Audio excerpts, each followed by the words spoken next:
everyone, welcome back to another video. This is the first time where I've invited someone over for a Let's Talk video. So today, let's talk music. So I'm joined with Joanna.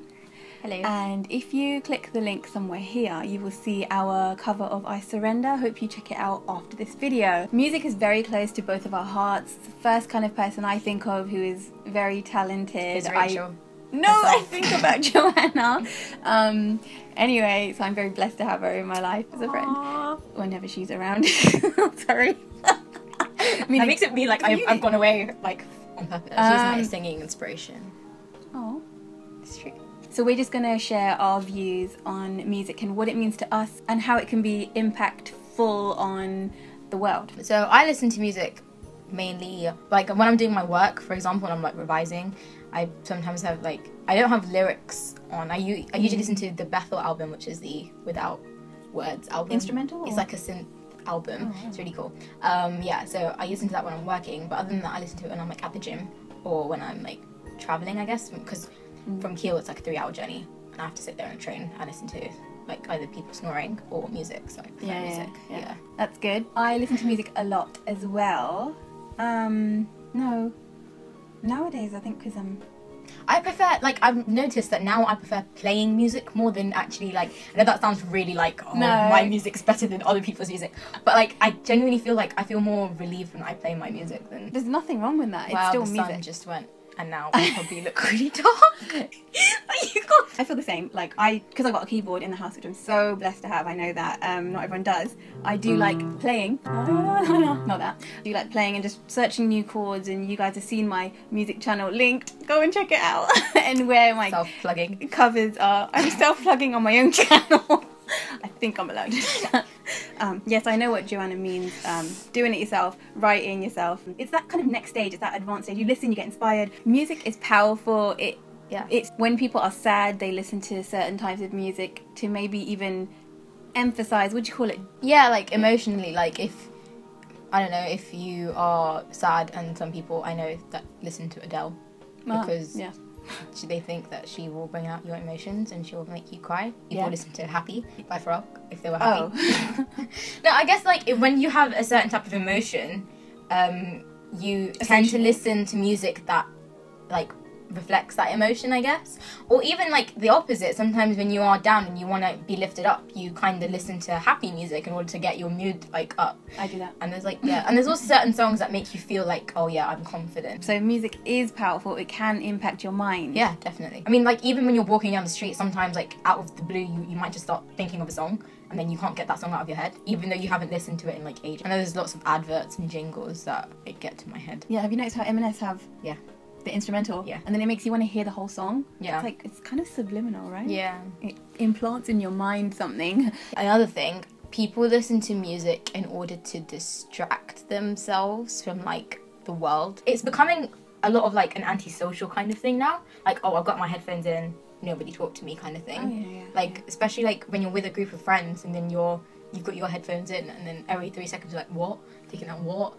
And it's like, well, you're with your friends. Kind of like isolating yourself. Yeah. If you're with your friends. Yeah. It's kind of rude and Yeah. in the older generations that we've seen as very rude. Yeah. But then some friendship groups might be completely okay with it. Yeah. So if we just think about the kind of negative side of music generally, what would you say, Joanna? I'd say you have to be careful what you listen to, because sometimes, I'm not saying all music has bad connotations or anything, there's quite a lot of good music out there. Just think about how, after you've listened to that kind of music, how does it make you feel? Does it make you feel angry? Does it make you want to go and do something that you know isn't right? Like, there's some kind of like, power behind the music that you feel emotional in different senses. Well, it depends on the lyrics. And you can tell when there's a certain song that I don't feel comfortable listening to that kind of music. But you listen to it anyway because it's on the charts, or like, and you can't help but listen to it because it's always playing around in shops and things as well, so you can't really be walking around with like, oh no, I don't want to listen to this music. But like, I think giving it attention, I guess, is how you can stop it. Yeah, I mean, like Joanna was saying, like if you walk in a shop, you'll hear music. It goes in, but it's what comes out of you, I guess. Yeah. So if it really kind of influences your mind, then something's gone wrong. Then maybe we entertained the idea of the lyrics and we danced with it, as they say, in our mind, and it became something. If we can stop it, we have control of our mind if we really try to be strong. I would strongly recommend you look at the lyrics, Google them. What are the lyrics to your favourite songs, like in the charts or whatever, and what is the song trying to say? What's the message behind the song? And do you really feel like this is okay? Is this acceptable for me to sing to dance to encourage my friends to listen to? There's lots of music apps that now have meaning behind the lyrics kind of thing. So while you're listening to a song, I know the music app that I use, Spotify, I can see there's like an app that says the meaning behind the lyrics, and it will tell you the meaning behind the lyrics. And obviously, be careful. How they interpret the song might not be how it's actually meant to be interpreted. I guess if you feel like you are being influenced by a song, I think you should think twice about listening to it. Yeah, because if you really care about yourself and your own well-being, you won't let like external factors to harm you. It's like eating food. Like if you have something that you eat and then you don't feel like right about it, you're not going to go and eat it again. Like if you're like eating sour jelly beans, for example.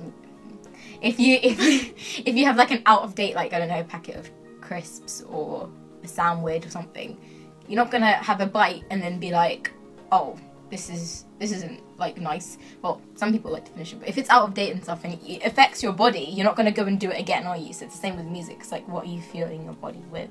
Yes, and you always have the power to say no. Like, don't let things control you, because that's dangerous. Because we know that there's a power, there's a spirit behind it, and it's really dangerous territory. So if we go to the positive side of music, from our view.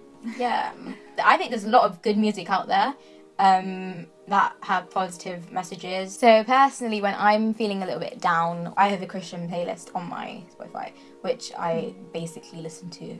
That's my main playlist that I listen to, and there's quite a lot of good music out there.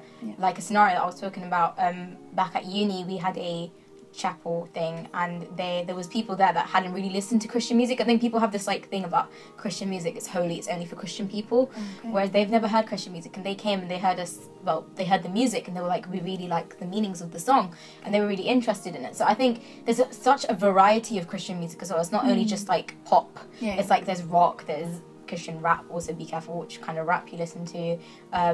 There's lots of different like genres of Christian music. If you go on Spotify and if you just type in Christian music, there's a playlist that's already been put out. Okay, same with YouTube. You can type Christian contemporary music and the year that you want, and it's pretty cool. That's what I do.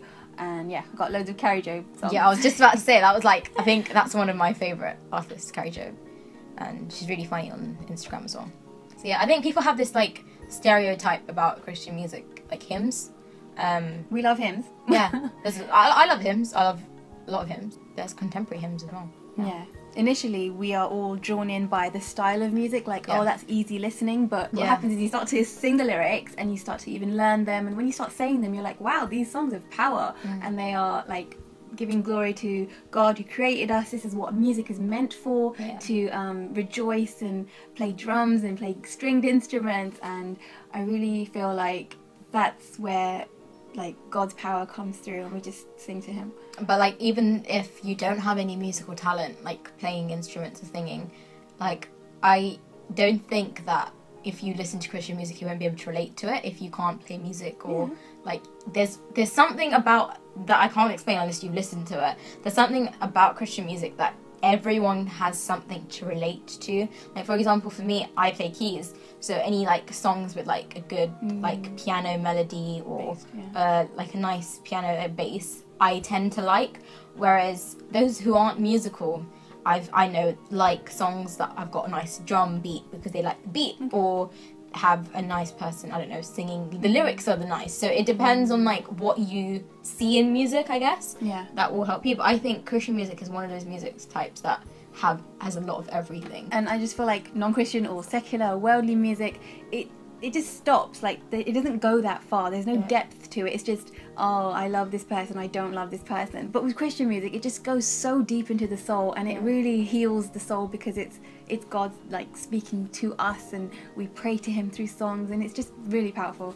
and I will try and leave some links down below to start you off. So thanks for watching this video all the way till the end. Let us know if you did make it till the end. Skipped. Yeah, and comment below what you think about music. What's your favourite type of music, and will you try out the links below as well, because that would really make me happy if you did. And yeah, that's all from Joanna and I for today. We will see you in the next video. Thanks for watching. Bye. Bye.